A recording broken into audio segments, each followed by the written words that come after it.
Bé, molt bon dia i moltes gràcies per assistir a esta roda de premsa del Partit Popular de Vila-real. Recordaran vostès que hem vingut parlant molt sobre el tema del Jardí Botànic al Duc i d'una sentència que va eixir recentment, o que se va fer pública, millor dir recentment, per part de l'alcalde de Vila-real. Recordaran que nosaltres la vam reclamar i vam dir que volíem tot l'expedient i tota la informació al respecte i que ho volíem precisament per a poder eixir així, a contar-los i a explicar-los a vostès en tot el detall i sense amagar-los res què és el que havia passat en esta gestió del Jardí Botànic al Duc, sobre la que l'alcalde i els socialistes i Compromís d'en Vila-real han volgut sembrar tantes dudes. Doncs bé, l'alcalde ho ha bloquejat tot el que ha pogut, però afortunadament així tenen tota aquesta documentació i complint en la paraula donada, avui vinc així a explicar-los en tot el detall què és el que ha passat en el Jardí Botànic al Duc. Per a poder entendre tot el procés hem de remuntar-nos al 1993 i a este document. Este document és el Pla General d'Ordenació Urbana que redacta el Partit Socialista, entonces regidor d'Urbanisme, el senyor Francisco Valverde. El Pla General, com vostès saben, és el document que marca, que dissenya com ha de créixer la ciutat, com s'ha de desenvolupar urbanísticament, aquells solars que s'han de reservar per un jardí, per un ambulatori, per un colatge. Este és el document que els socialistes redacten en el 93 i que avui, desgraciadament avui, encara està en vigor al nostre poble. Com vostès recordaran, l'any 1995, Manolo Vilanova guanya les eleccions en Vila-real i el Partit Popular entra a governar la nostra ciutat. Durant aquests anys de govern de l'alcalde Manolo Vilanova, aquests primers anys del Partit Popular, la ciutat té un creixement important, creix per diferents zones, el que obliga a anar aplicant este Pla General dels socialistes, i una de les zones de més creixement de la ciutat és la zona de Botànica al Duc, una zona on moltes famílies de Vila-real i on molta gent jove adquireix la seva vivenda i per tant se produeix un creixement urbanístic important. Tindre més veïns allí implica que hi havia, per part de l'Ajuntament, que anar donant resposta a les necessitats de serveis que aquests veïns tenien. Els socialistes en el Pla General van dibuixar, en aquesta zona hi haurà un jardí, van dibuixar, en aquesta zona hi haurà un ambulatori, van dibuixar, en aquesta zona farà falta un colatge. A qui li va tocar aconseguir els terrenys pel jardí, pel colatge, per l'ambulatori va ser el Partit Popular, i a qui li va tocar construir el jardí, l'ambulatori i el col·legi va ser el Partit Popular. Però bé, ho van voler fer. Els veïns van vindre a l'Ajuntament, governava el Partit Popular, i van dir que el que entonces era un solar volien que fora jardí. I quan ens van traslladar aquesta queixa, aquesta reclamació, els veïns i també la comunitat educativa del Col·legi Botànic al Duc, que tenia davant, a les portes del seu col·legi, un descampat, un solar, nosaltres el que vam fer va ser entendre i compartir aquesta petició veïnal i ficar-nos a treballar per aconseguir aquests terrenys. Quina és la primera decisió que se pren o que prenem el Partit Popular per aconseguir aquests terrenys? La primera és la negociació i establim una negociació en el propietari d'aquests terrenys per tal d'intentar arreplegar a un acord que permetisca que això siga un jardí, però que siga un jardí al menor cost possible per als veïns, per a tot el poble de Vila-real. El que nosaltres volíem era fer una operació on l'interès general estiguera perquè aconseguim el jardí però que no ens arruïnara. Per això, després de moltes negociacions, és possible, i ho aconseguim, s'arriba a portar al plenari municipal de l'Ajuntament la proposta d'aprovació de conveni urbanístic en relació a la zona verda de Botànica al Duc. El 26 de maig de 2008 se porta una proposta d'acord que s'aprova en el plenari municipal de l'Ajuntament de Vila-real per a firmar aquest conveni que en una permuta de terrenys anava a fer possible que Vila-real disfrutara d'aquest jardí. Per tant, aquesta primera part, en la que s'havia establert una negociació, se culmina aprovant aquest acord plenari en maig del 2008. Desgraciadament, existeix un canvi d'opinió per part del propietari i aquest conveni no se firma. S'aprova en el plenari, però després no se materialitza la firma del conveni. Se produeix un canvi de parèixer, correcte i normal per part del propietari que veu més interessant fer una petició en diners sobre el seu terreno i no acceptar una permuta, que era el que més interessava al poble. Bé, nosaltres, el Partit Popular, en aquest moment tenia que prendre una determinació, abandonar aquesta situació, que aquell jardí no se fera en el barri Botànic al Duc, que aquesta reclamació veïnal no s'atenguera, o mirar totes les fórmules possibles per a que el poble poguera continuar tenint el jardí. I així, i assessorats també per els tècnics municipals, se planteja l'opció de l'ocupació directa. L'ocupació directa és, defendent l'interès general, que l'Ajuntament se quede el terreno que ha de ser jardí i que a este propietari se li donen terrenos en un altre lloc del poble per el mateix valor dels terrenos que se li han agarrat.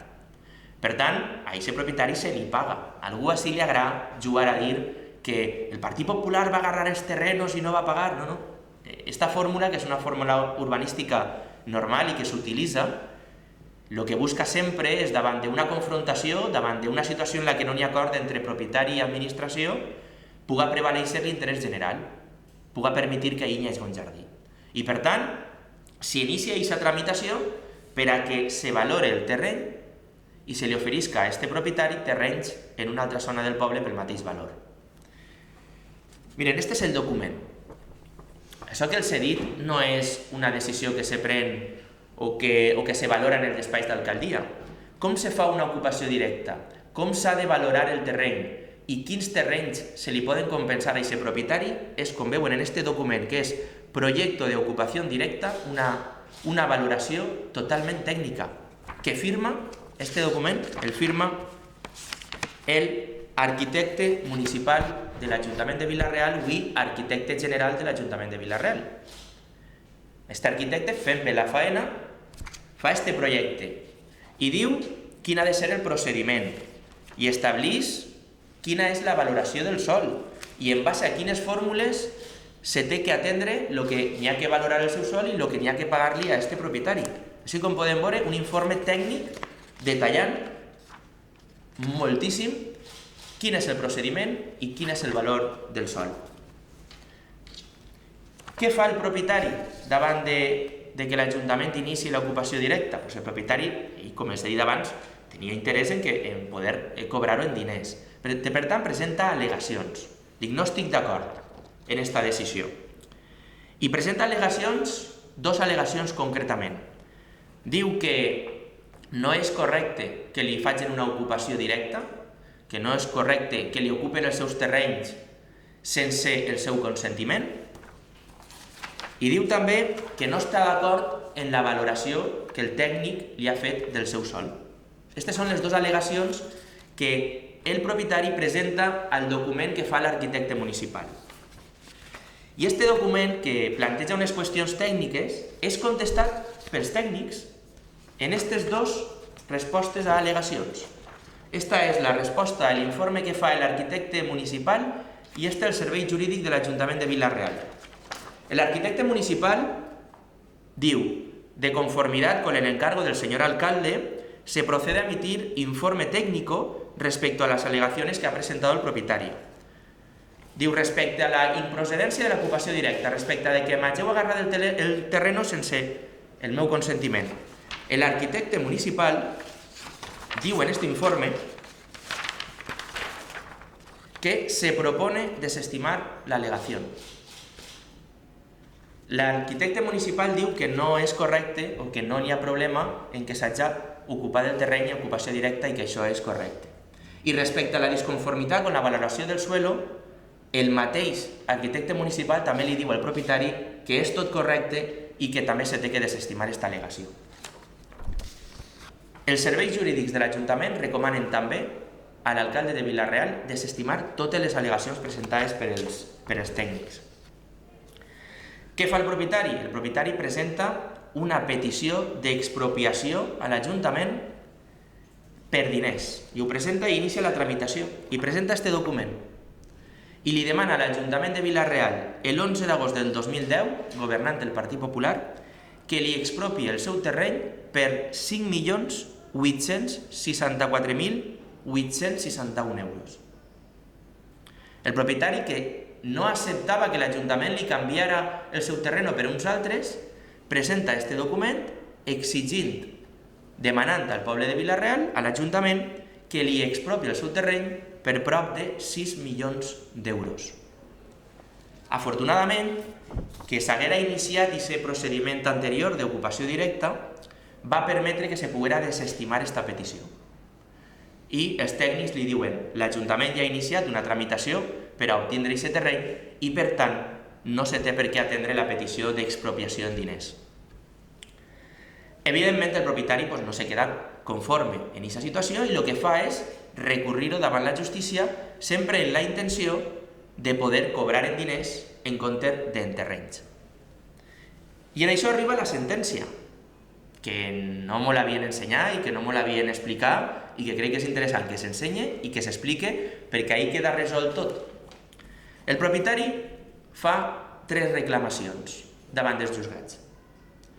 Primer diu el que ja havia dit antes en les al·legacions, que no és correcte que se li hagi expropiat el terreny sense el seu consentiment, que aquesta ocupació directa no és correcta. A això el jutge li contesta, y así lo tengo para llegirlo: no se contempla la necesidad del consentimiento del expropiado para la ocupación directa. Por tanto, se impone la desestimación del primer motivo de impugnación contenido en el escrito de demanda.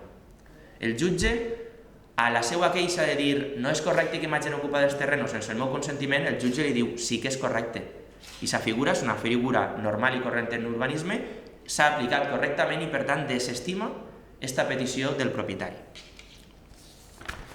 La segona petició del propietari era que el procediment urbanístic no s'havia fet en la temporalitat que corresponia, que s'havia fet de forma extemporània. I això el jutge també ho desestima.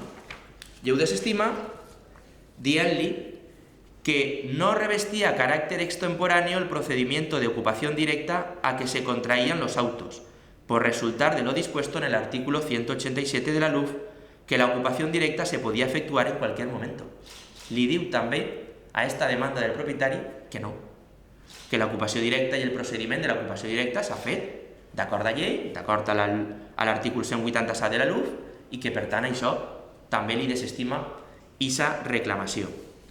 I la tercera reclamació que fica el propietari davant del juzgat és que la valoració que ha fet el tècnic, que els he ensenyat abans, que el document d'ocupació directa que ha fet el tècnic, que la valoració feta diu que no és correcta. I ahí el jutge li dona la raó.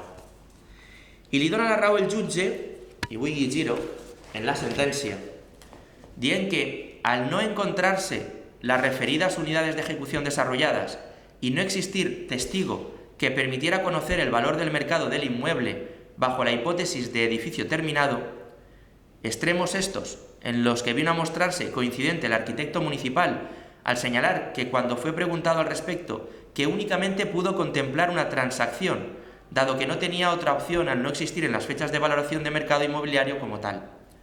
Se estima que la pericial judicial practicada en la presente litis es apta para desvirtuar la presunción de acierto de las valoraciones. Lo que ve a dir és, com que no n'hi ha un testig, una valoració que ens puga garantitzar que l'informe del tècnic siga exacte en la valoració del sòl, això anul·la l'ocupació directa.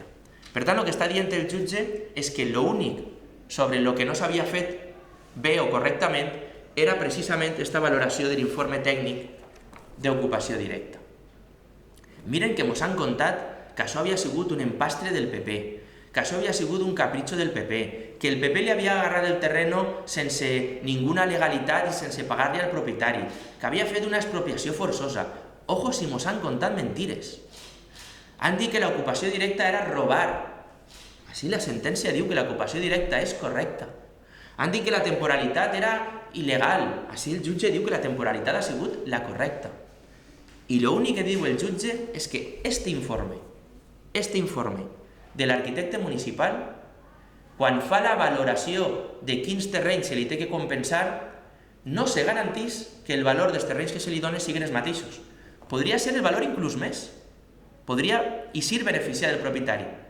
Però com el jutge diu no se pot ser exacte en que la valoració dels terrenys que se li donen siguin exactament la mateixa quantitat dels terrenys que se li donen, això és suficient per anul·lar l'ocupació directa.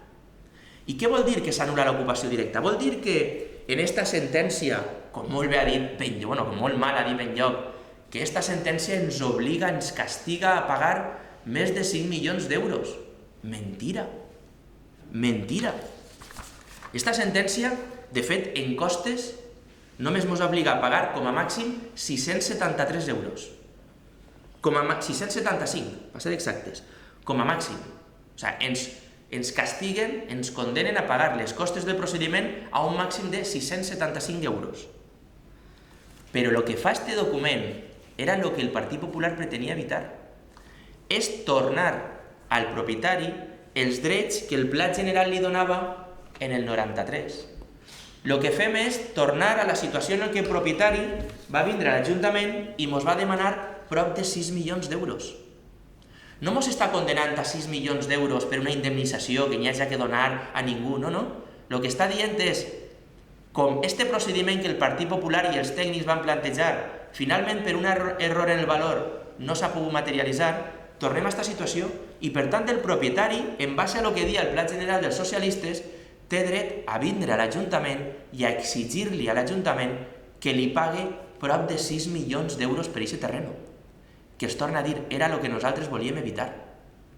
Perquè 6 milions d'euros en terrenos avui és una ruïna, igual que no m'ho negaran, o era en el 2010. O és que en el 2010 pagar 6 milions d'euros en els terrenos era una cosa fàcil i bona per al poble? Doncs no. Nosaltres primer vam intentar una permuta, però quan la permuta va ser impossible, vam defendre que els veïns tingueren jardí i vam buscar la forma més beneficiosa per al poble. I tot això que els he contat, Benlloc, en la seva garra, ho mescla tot, fa tot un revolutum per intentar confundir-los i diu, una sentencia obliga, així tenen tots els reculls de premsa, una sentencia obliga que tal, que hay que devolver el jardín. Diu, el jardín está en peligro. Mentira. Mentira. El jutge dona per presentat i per tramitat este document, que és la petició d'expropiació del propietari. El jardí no està en perill. L'únic que té que fer Benlloc és pagar. No n'hi ha cap duda. Ara ens diu Benlloc, estem negociant. No, ara el que està fent l'alcalde, el que està fent l'Ajuntament és recurrir si la xifra que n'hi ha que pagar és la que ell demanava o una altra. I per això l'Ajuntament haurà de fer una valoració pròpia a l'Ajuntament. Saben qui farà la valoració? Pues molt probablement els tècnics. Els tècnics, que és com s'actua normalment, que és com va actuar el Partit Popular. És que han volgut donar-li a tot això una situació d'un error polític. Tampoc vaig a dir que ha sigut un error tècnic. El que vaig a dir és que se demostra que el jutge el que ha posat en qüestió precisament ha sigut l'informe tècnic. El procediment polític no el qüestiona. El jutge no diu en cap moment el Partit Popular li va expropiar a este veí el terreno sense pagar-li. Això s'ho ha inventat el senyor Benlloc. De fet, el jutge diu que el Partit Popular gasta una figura correcta en urbanisme, que és l'ocupació directa. Per tant, l'únic que ha passat en tot això és que han tornat a la situació inicial en la que per el pegou dels socialistes este document que el propietari presenta a l'Ajuntament de Vila-real l'any 2010 està en vigor. I per tant, Vila-real té la possibilitat de tindre que pagar 6 milions d'euros. Miren si canvia la cosa, Miren si canvia la cosa de poder veure tota esta tramitació, com els tècnics en tot moment han sigut els que han anat dient al govern del Partit Popular com tenia que anar tramitant, si tenia que acceptar o desestimar les al·legacions del propietari. Com ens han venut que ens han sentenciat a pagar 5 milions d'euros. És que això és fals. Això és una mentira que s'ha tret del senyor Benlloc de la màniga. I estic disposat a contrastar en qui vulgui tota aquesta documentació que tenim, perquè són documents que té l'Ajuntament de Vila-real que expliquen des del primer acord plenari fins a l'última sentència com s'ha procedit en tot aquest moment. No n'hi ha ni un sol informe dels tècnics, que li diguen a l'equip de govern del Partit Popular que el que estava fent era incorrecte. I el Partit Popular de l'Ajuntament de Vila-real no va prendre ni una decisió que no fora exactament acorde als informes dels tècnics. La sentència no diu en cap lloc, que el procediment utilitzat pel Partit Popular hagi sigut incorrecte. De fet, avala l'ocupació directa. L'únic que qüestiona, precisament, és l'informe de l'arquitecte municipal dient que la valoració pot ser que no siga la correcta i per això anul·la l'ocupació directa. Doncs bé, volia contar-los això, perquè els vaig dir que estaven contant-los, estaven intentant enganyar-los. Això els ho vaig contar als veïns del barri l'altre dia, vaig anar en tota la documentació per a que la pogueren veure, per a que pogueren llegir cada al·legació, per a que pogueren llegir cada informe. I ens va alegrar veure que quan algú imparcial, quan algú sense ganes de manipular veu tota aquesta documentació, té molt clar el que ha passat i té molt clar que està jugant el govern municipal. Què ha de fer ben lloc? Ara, el que tindria que haver fet ja fa anys, negociar, mirar quina és la valoració correcta, intentar no tindre que pagar en diners per a poder pagar en terrenys, que és el que el Partit Popular en tot moment va intentar fer. Desgraciadament, l'alcalde s'ha dedicat única i exclusivament a això, a que vostès tinguen, vinga, titulars. L'alcalde, quan va als veïns, fixés vostè quina és la diferència, no? Quan se'n va reunir amb els veïns, l'alcalde no va en tots els informes. L'alcalde va anar a això, en els titulars de premsa. Per què no va portar l'alcalde els informes? Com si els tenia, l'alcalde els té, els tenim nosaltres, no els tindrà ell. Per què no va anar en tots els informes i va anar sols en el recull de premsa? Perquè el que volia era això, el que volia era seguir portant a confusió als veïns i no volia que veren aquests informes. Afortunadament els veïns ja els han vist, igual que ara vostès ja els coneixen, i queda a la seva disposició per a poder aclarir qualsevol dubte i també m'ofereix a tots els veïns de Vila-real que se volen passar per la seu del Partit Popular o apropar-se al despatx del Partit Popular, tota aquesta documentació estem disposats a que la puguen contrastar per a que se donen compte de que el que ha fet ben lloc en aquest cas i en la majoria dels casos és intentar enganyar-los.